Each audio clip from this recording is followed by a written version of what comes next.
Greetings,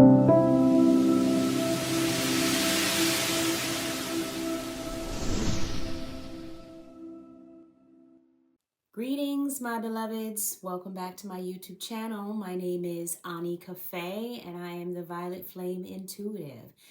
Back with another weekly collective reading, and this one will be for the week of March 9th through the 15th, 2025. Well, March has gotten off with a bang. Many of us are dealing with issues both individually and collectively. I thought I'd tap in to get a quick general message as the energies are far too volatile for me to try to get too deep this week. So I went to a lovely deck that is inspired by the color spectrum called the Prism Oracle by Nicole Pivirotto. And I have pulled 3 cards for the collective as you see here. If you like what you've been seeing and hearing on my channel thus far, please remember to like, share, and subscribe, and leave a comment to let me know how these readings are resonating for you. For those of you who are subscribed to my channel and listen every week, I am grateful for your interest in these messages, and I hope they continue to resonate with you going forward. In full disclosure, as I was reflecting on this week's reading prior to shuffling and laying the cards, I was tapping in with my source and my higher self to ask if it was even in my highest good to address the collective at this time, given so much that is going on. And I pulled these 3 cards as a result of that inquiry. And the message that I received was so profound, I said, you know what? This is the message. So I decided to share my inquiry as this week's message because I believe it speaks to what many of us are going through at this time. I pulled a blue card, reflection, a red card, passion, and a purple card, creativity. The question I asked in the first position was, does the collective want to receive a message this week? When I pulled this card, what I heard was, this is a time for everyone to be still and reflect on where they are, what they have in front of them, what they are feeling, how they are feeling. Having observed and felt all that is around you, sit with it. Find a quiet space to sit still and close your eyes and drop into the heart space and connect with your inner self, your inner truth. Purify your mind from all that you have taken in to bring yourself back to a state of calm, peace, and tranquility in the present moment. What is yours and what is not yours, discarding any thoughts that you do not wish to align with. If you are dealing with any financial situations, any environmental situations, any health issues, any family matters, any job-related matters, any household headaches, reflect on how all of that has been making you feel. Acknowledge that you feel it.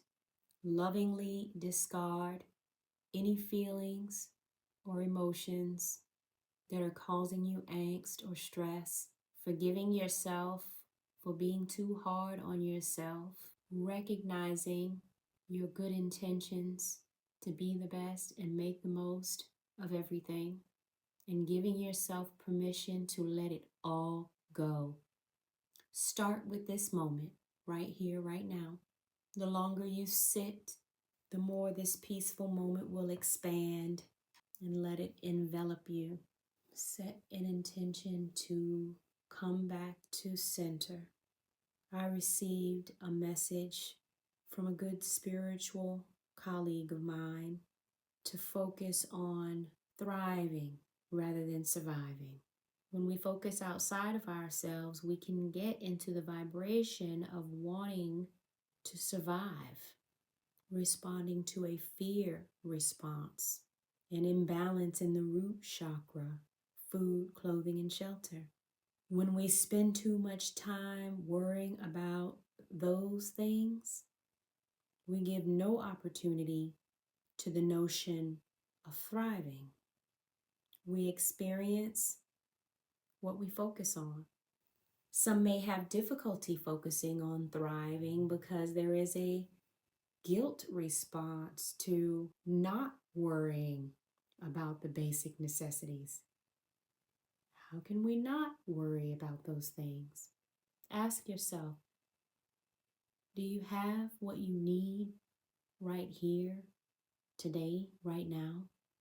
And if you do, this is a perfect opportunity to focus on how you can experience joy and comfort, excitement, adventure, fun, love. Give that all of your attention in this moment and see how it shifts your emotional state. I'm doing this right now and I don't even want to continue with the reading because I'm in the moment. I've got to move on to the next card while I'm sitting here with my eyes closed and envisioning living my best life. I want to live my best life, good people, and I know you do too. So moving on, in the second position, I asked if Spirit wanted to convey a message to the collective. So that first card was, does the collective want to receive a message? But this second card is, does Spirit want to give a message? And I pulled the red card of passion. And the first thing I thought about was a fire in my belly.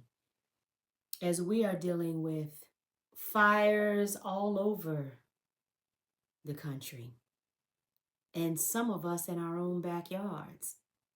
Passion, what does that mean? I think it plays on the last card. What is it that brings you joy, excitement, adventure, all of the things that make you want to get up in the morning and continue to live life on this earthly plane with enthusiasm and vigor and hope and promise? All of those things, Spirit is asking us to tap into that and live from that. All of the nefarious agendas that are playing out around us, they have passion behind them too. Spirit is asking us not to stoke that fire.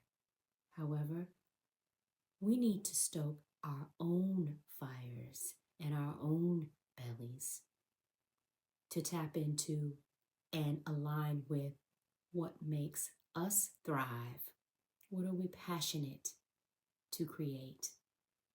As I feed into this last card, creativity, the purple card.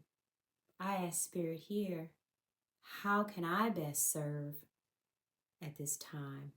And this is the card I pulled. And the way I responded to this was, hey, I'll let this be the reading for the collective this week. Why not? I feel inspired by it, so maybe you will too. I am always at my best when I am creating.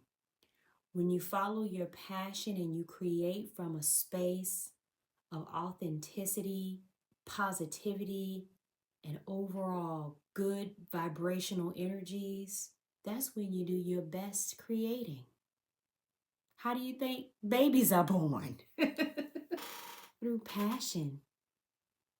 What do you want to birth into your reality?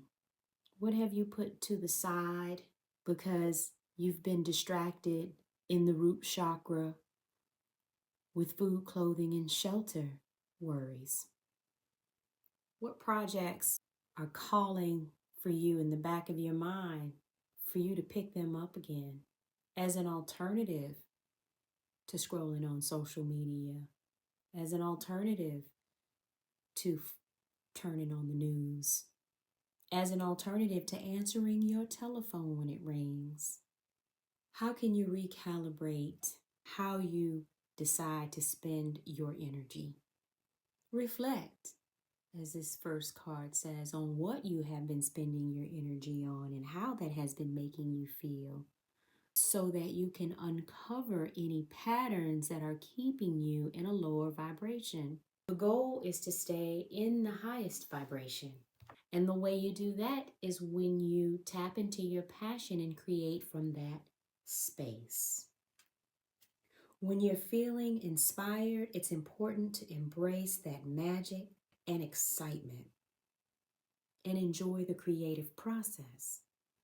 Passion is asking us to acknowledge the flame that sits within us, whether it's a deep conviction, interest, or love. Find what stokes your inner fire and embrace the excitement that comes along with it. When you take the time to reflect, this gives you the opportunity to make some important changes in your life. This reading is a reminder of the importance of taking time to reflect and take part in some deep self-inquiry. What are the mirrors in your life trying to show you? What can you learn from them to assist you in purifying your mindset, to discard any thought patterns that disconnect you from that which brings you joy? We are all in this together, and it has not been easy. March is really showing out, but we can show out too as we resolve ourselves to thrive rather than just survive. And that's what I have for you, good people. I wish you a peaceful and blissful week, and I love you. Ashe. Don't forget to like, share, and subscribe. And let me know how these messages are resonating for you in the comment section. If you would like a personal reading, never hesitate to email me at violetflameconsults@gmail.com. Thanks again for stopping by.